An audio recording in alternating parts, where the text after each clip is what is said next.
Hello guys, চলে এলাম আবার খেলার খবর চ্যানেলে বিগ আপডেট নিয়ে। তো চলো বন্ধুরা, খুব গুরুত্বপূর্ণ আপডেট আছে, ফুল ভিডিওটা দেখতে থাকো, স্কিপ করবে না। স্কিপ করলে কিন্তু ভিডিওর মধ্যে অনেক কিছু মিস করবে।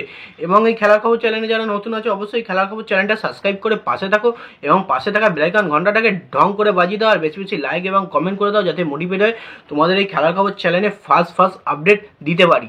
তো চলো বন্ধুরা, খুব গুরুত্বপূর্ণ আপডেট আছে ভিডিওটার মধ্যে, ফুল ভিডিওটা দেখো। তো ভিডিও স্টার্ট করা যাক। তো ফার্স্টে যে কথাটা বলবো,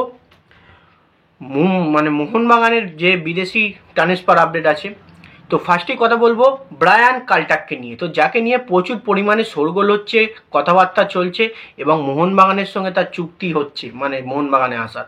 তো সেক্ষেত্রে ব্রায়ান কাল্টাককে কিন্তু বড় সড়ো অফার দিতে চলেছে মোহনবাগান ম্যানেজমেন্ট। তার কারণ বলে দিচ্ছি বন্ধুরা। ব্রায়ান কাল্টাকের মতো ডিফেন্ডার কিন্তু মোহনবাগান ডিফেন্সে অবশ্যই দরকার, যেহেতু মোহনবাগান ডিফেন্স খুব খারাপ পর্যায়ে ছিল বলে ফাইনালটা হারতে হয়েছে। এবং ব্রায়ান কাল্টাক হচ্ছে খুব দুর্দান্ত মানের একটা বিদেশি এবং তার সঙ্গে দুর্দান্ত মানের ডিফেন্সিভ খেলে। তো সেক্ষেত্রে এই বিদেশি ডিফেন্ডারটাকে অবশ্যই কিন্তু মোহনবাগান কোনো রকমেই অফার দিয়েছে, বড়সড় কোনো রকমেই ছাড়তে চাইছে না, দলে নিয়ে আসতে চাইছে। এবং এই বিদেশি ডিফেন্ডারটা ব্রায়ান কাল্টাক সেন্ট্রাল মেরিনাসের হয়ে খেলেছে এবং সদ্য এএফসি কাপ চ্যাম্পিয়ন হয়েছে এবং ডিফেন্ডার হয়ে সেন্ট্রাল মেরিনাসের হয়ে কিন্তু 2টো গোলও সে করেছে। তো নিশ্চয়ই তোমরা বুঝতে পারছো বন্ধুরা, এই ব্রায়ান কাল্টাক প্লেয়ারটা অসম্ভব উচ্চতা আছে। উচ্চতার কারণে কিন্তু সে কোনো রকম কর্নার পেলে কিন্তু কর্নারে উঠে এসে কিন্তু গোল করে দেওয়ার ক্ষমতা রাখে। তো সেক্ষেত্রে সেন্ট্রাল মেরিনাসের হয়ে কিন্তু 2টো গোল করেছে এএফসি কাপে। মানে একটা প্লেয়ার ডিফেন্স করছে, এসে আবার গোলও করে যাচ্ছে, মানে একটা দুর্দান্ত মানের প্লেয়ার।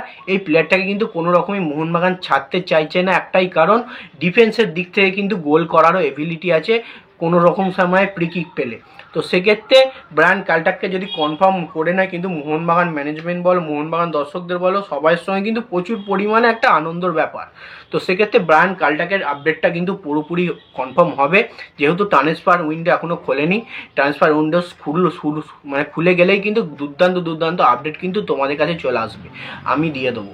তো ব্রায়ান কাল্টাককে নিয়ে আপডেট কিন্তু কনফার্ম আপডেট ট্রান্সফার উইন্ডো খুললেই কিন্তু তোমরা পেয়ে যাবে। সেহেতু ট্রান্সফার উইন্ডোর মধ্যে কী হচ্ছে না হচ্ছে অনেক কিছু জানা শক্ত, তাও ব্রায়ান কাল্টাকের সঙ্গে কথাবার্তা চালাচ্ছে। তো এবার যে আপডেটটা নিয়ে চলে আসবো, খুবই গুরুত্বপূর্ণ আপডেট। সেরা ক্যাপ্টেন কিন্তু সুভাশিস বোস, মানে আইএসএল এর প্রত্যেকটা টিমের থেকে কিন্তু সেরা ক্যাপ্টেন হলো সুভাশিস বোস। নিশ্চয়ই তোমরা জানো আজকে সেরা প্লেইং 11 বানিয়ে দিয়েছে আইএসএল এর পক্ষ থেকে, সকালে দিয়ে দিয়েছি। তো সেখানে কিন্তু সেরা ক্যাপ্টেন কিন্তু সুভাশিস বোস, ক্যাপ্টেন হয়েছে সে দলের সুভাশিস বোস। তো সেক্ষেত্রে একটা দলকে ক্যাপ্টেন লিড করানো আইএসএল থেকে ছেড়েছে, মানে আইএসএল এরও নজরে সুভাশিস বোস সেরা।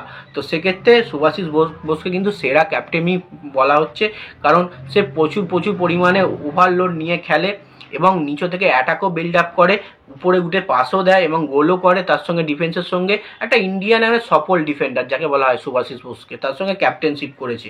তো দলকে ট্রফিটা হয়তো দিতে পারে না, কিন্তু লিগ সিলটা দিয়েছে। তো সেক্ষেত্রে সেরা একটা ডিফেন্ডারই বলা হচ্ছে এবং সেরা ক্যাপ্টেন বলা হচ্ছে সুভাশিস বোসকে, এবং সেরাই হতে হবে সুভাশিস বোসকে। ইন্ডিয়া টিমের জন্য হতে হবে, মোহনবাগান টিমের জন্যও হতে হবে। তো এবার যে আপডেটটা নিয়ে আসবো, খুবই গুরুত্বপূর্ণ আপডেট। সুখবর দিল মার্কুলা সুখবর দিল হুগো বুমোসকে নিয়ে। তো হুগো বুমোসকে নিয়ে কি সুখবর, তো হুগো বুমোস কি বলেছিল না বলেছিল সেইগুলোই কিন্তু বলা হলো। তো তোমরা নিশ্চয়ই জানো হুগো বুমোসকে বিশাল পরিমাণে অফার দিয়েছিল বড় ডিলে বেঙ্গালুরু এফসি।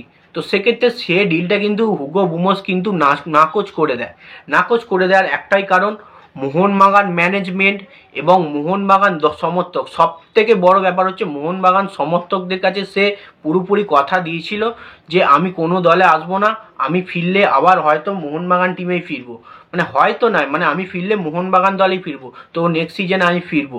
তো অবশ্যই সে কথা মাথায় রেখেই কিন্তু হুগো বুমোস মোহনবাগান সমর্থকদের কথা মাথায় রেখে সে যে কথাটা দিয়েছিল সেই কথাও মাথায় রেখে কিন্তু হুগো বুমোস বেঙ্গালুরু এফসিতে সই করেনি এবং যায়নি, তাদের অফার কিন্তু ক্যান্সেল করে দিয়েছে। তো সেক্ষেত্রেই বোঝা যাচ্ছে একটা বড় সুখবর এসছে মোহনবাগান শিবিরে।